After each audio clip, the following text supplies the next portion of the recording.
शेतकरी मित्र, आपण समोर जी मका बघताय ही मका एकाच दिवसाची आहे. असं जर तुम्हाला जर कोणी म्हटलं तर तुम्ही विश्वास ठेवाल का? पण तुम्हाला विश्वास ठेवण्याची गरज नाही आहे. खरोखर ही मका एकाच दिवसाची आहे. आपण इथली माती बघू शकता. इथली माती जी आहे तुम्हाला अशी भुरकट दिसते आणि तुम्ही इकडची माती बघा. इकडची माती तुम्हाला जर खोलवलं गेली तर काळी काळी दिसते. आता ही काळी माती दिसते. दुसरी हा टेबल प्लॉट दिसतो पूर्ण चमचम, याच्यावर चमक बघा. आणि हा प्लॉट आहे हा भुरकट दिसतो. ह्याच्यावरती फक्त ह्या ठिकाणी थोडीशी चमक आहे बघा. म्हणजे ज्या ठिकाणी सेंद्रिय कर्ब चांगला आहे त्या ठिकाणी ही मका चांगली आहे. परंतु दोन्ही मका सोबत आहेत, कारण त्यामध्ये आपण जर बघितला तर त्या ठिकाणी तिची ग्रोथ तेवढी आहे, परंतु आजूबाजूला ताकद जमिनीत नसल्यामुळे आपण बघू शकता की आजूबाजूची मका अतिशय निकस आहे. आणि म्हणून या ठिकाणी आपण बघू शकतो की एकच जमीन आहे, एकच क्षेत्र आहे, गट नंबर एकच आहे, शेजारीचा आहे, पाऊसही सेम आहे.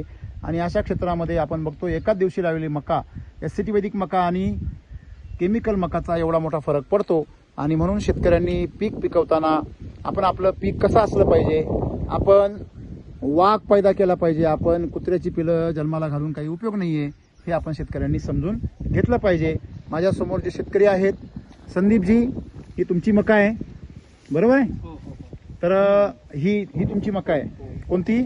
एससीटी वैदिकची. आणि ही समोरची तुमच्या चुलत्यांची आहे? नाही, आमचे शेजारी म्हणजे तुमचे भाऊबंद नाही आहे, परंतु बांध भाऊ आहे. बांधव. तर काय वाटतं तुम्हाला, शेती केली तर पिकवलं तर असं पिकलं तर फायदा होतो शेतकऱ्याला? अशी शेती केल्यावर काय फायदा होणार आहे? आता अशी शेती केल्यानंतर मग असं लॉस होतो ना. आणि अशी शेती केली तर खर्च तर होतो, परंतु फायदा बी होतो. आणि इतरांना नुकसान नाही ना, कीड नाही, रोग नाही. आणि अशी शेती जर पिकवली तर रोगराई होणार, कीड जो मका खाईल त्याला बी त्रास, जनावरांना बी त्रास.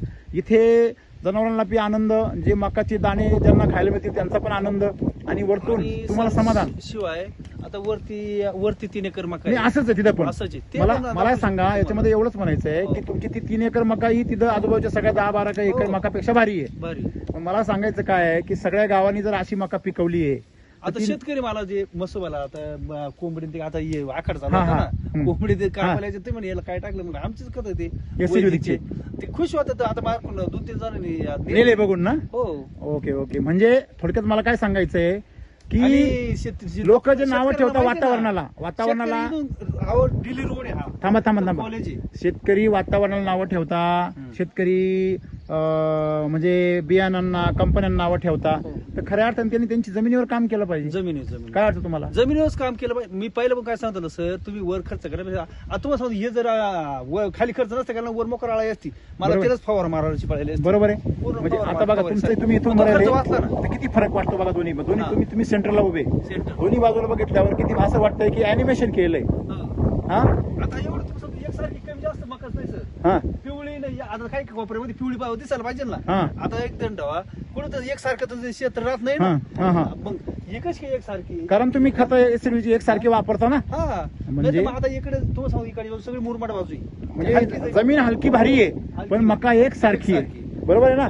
म्हणून आपण म्हणतो युरियाने एरिया खराब होतो.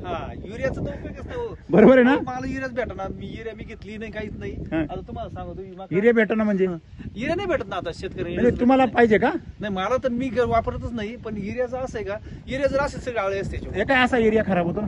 हे काय युरियाचा नाही इकडे चमत्कार. ओके, बरोबर आहे. थोडक्यात मला एवढंच म्हणायचं आहे की शेती जर आनंदाने करायची असेल तर ती अशी करा, एसिडी वैदिक सारखी. अशी करू नका, कधी पडीक ठेवा. ओके. आता युरिया जर असेल तर अशी झाड पकडे भेटणार नाही, भेटणारच नाही, अशी भेटेल ना. चालेल, धन्यवाद.